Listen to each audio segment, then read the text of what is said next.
In the number one universal year, which is 2026, all of the numeric portals will be pointing to how the energy relates to us personally. And the following 9 year cycle begins with building a relationship with our world, our lives, based on this new frequency. Because we are experiencing a timeline split, anyone who is attracted to or listening to this video will be shown how the 6/6 portal activations will support you this month. Hello and welcome. I'm Sara Bachmeier. I want to thank you for joining me today. I'm the author of Egyptian Numerology, Emergence into the Fifth Dimension.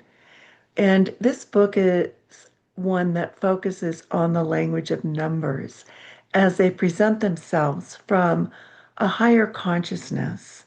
And it was written to help people remember their soul contract and to align with their spiritual mission.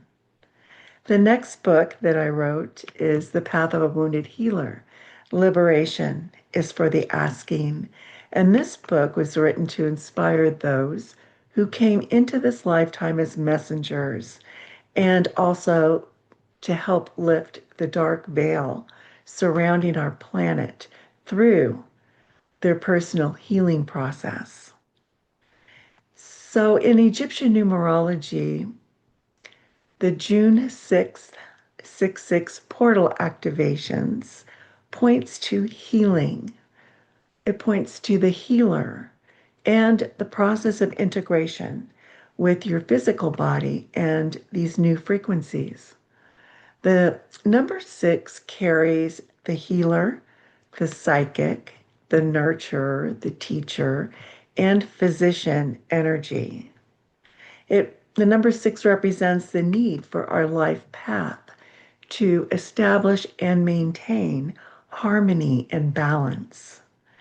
The meaning of the number 6 is stationed in the heart body, where we find 3 chakras above and 3 below. And this represents our commitment to balancing our material with the spiritual world. Currently, many healers are showing symptoms in areas of their life that need healing.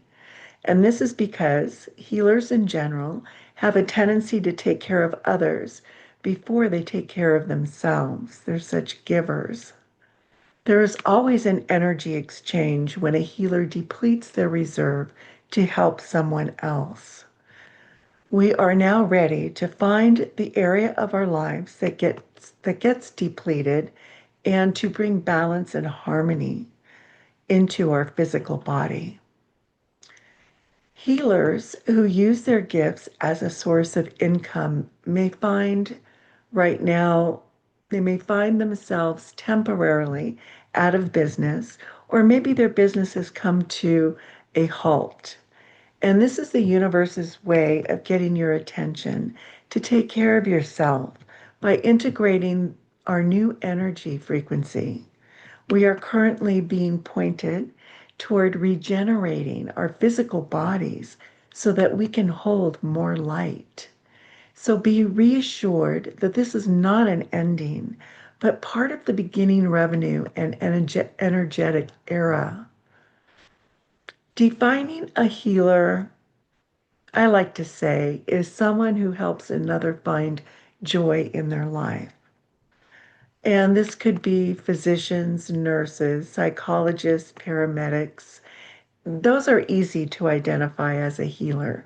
But there are spiritual healers, and there are everyday healers that assume caretaker roles. We don't want to forget about them. Through healing yourself, you're going to be finding new ways to help others during this rapid flux of energy exchange. If you're being called to complete a healing within inside yourself, you must first look at the area of resistance, because there's always a reason why things became imbalanced in the first place. As a distraction, you may continue to help others because it makes you feel so good, But for some reason, those who work with the number 6 in their birth chart have a resistance to loving and healing themselves. And this needs to be explored and investigated so that we can find the answers. We must explore all the healing advice that we give other people and apply them to ourselves. And this includes understanding your motives for healing, because this needs to be in alignment with your core purpose in life. You're going to want to bring everything into balance this month.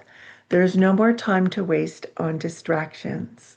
The universe has heard our call and is manifesting our thoughts, our feelings, motives, and intentions at lightning speed. So, all healers at this point need to stop, look, and listen to their inner guidance and follow their own personal navigation system. So, you could basically say that the motto this month is Physician, heal thyself. The energy transfer from May to June is kind of like a rambunctious river flowing into a vast and expansive ocean. I love that visual. Each individual represents a flowing river following our inner drive to be part of something bigger. We instinctively know that although we live a separate path to get there, we are ultimately moving towards the ocean of spiritual unity with source energy. We are being shown that the powerful instincts of our spiritual nature have always been to connect with the cosmic ocean. Well, you can kind of see how if a river doesn't believe in their destination to reach the ocean, it simply dries up and becomes stagnant.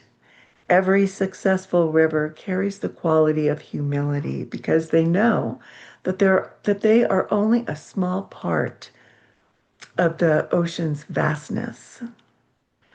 Now, roughly during the years from 1954 to 1989, a band of souls called the transmuters came to Earth. I call them the transmuters. They go by other names, but that's just the easiest way to describe their mission and what they've brought to our planet. Anyway, I'll go back. So these band of souls that I call the transmuters came to Earth from various planets. They answered a desperate call to help heal our planet. They volunteered to incarnate as wounded healers. It was decided by the Great Council that this was one of the only ways to help dissipate the dark ancestral layers of energy surrounding our planet Earth. Now, only the strongest and most advanced souls were chosen for this mission. In a past life, some of these volunteers were healers, spiritual masters, alchemists, prophets, and potential saints. Their job was to undergo the consequences, to be incarnated and undergo the consequences of deep ancestral wounds so that they could heal the collective karmic system through their embodiment and their healing process. They understood that this was a very dangerous mission because they knew that once they were here, they could possibly get caught in the cycle of suffering, victim consciousness, mental dark confusion, suicidal tendencies, addictions, and maybe not physically or emotionally survive their mission. They, you could say, well, I will say that they came here to break the cycle of hurt people, hurt people. With this mission, twin flames were advised not to incarnate together. One flame was chosen to carry out the experiment through the birthing process, and the other stayed in the lighter realms, overseeing and directing the earthbound flame through telepathic communication, dreams, or sending messengers. And I want to stop for a moment and express an unwavering gratification for those who undertook this healing process and mission.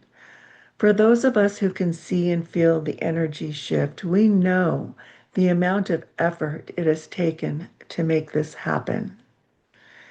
You don't know how your pain will touch someone, what it will bring out in others to help them ignite their awakening, and the things that you're willing to do to help others because you really understand where they're coming from. So, what I'm saying is sharing pain and the healing process is so very powerful. The type of challenges that were assigned to each of these transmuter volunteers could be in the form of disabilities, a stubborn illness, abusive parents, absent parents, well, really any experience that could possibly carry a victim consciousness, including severe separation issues, resentment, and low self-esteem or worth. Through their healing process, a collective energetic transmutation took place, shifting the entire past timeline and allowing us to create a new one. This has been a long, laborious journey that was essential for the energetic shift and the lifting of the veil. So, what is happening to these spiritual warriors now that their mission is complete? They have paved the way through their healing process by stabilizing, anchoring, and holding the collective vibration for the next generation of light workers. The torch right now is being passed on to eliminate separation and bring us into unity consciousness. Many of you were incarnated during this global energetic transference as light workers to facilitate this important shift. And in my book, The Path of a Wounded Healer, Liberation is for the Asking, I describe the features of those born with wounded healer numbers in their birth chart. Your mission is encoded in your birth date and name. It is comforting to know that your life in this incarnation is one of tremendous value and purpose. And at times you may feel that you don't get enough credit for all the work that you've done, but I applaud and thank you for your service. To learn more about Egyptian numerology, I invite you to visit my website at egyptiannumerology.org.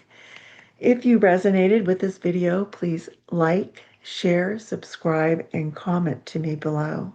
I hope your journey this month brings you into balance and equanimity. Thank you. Namaste.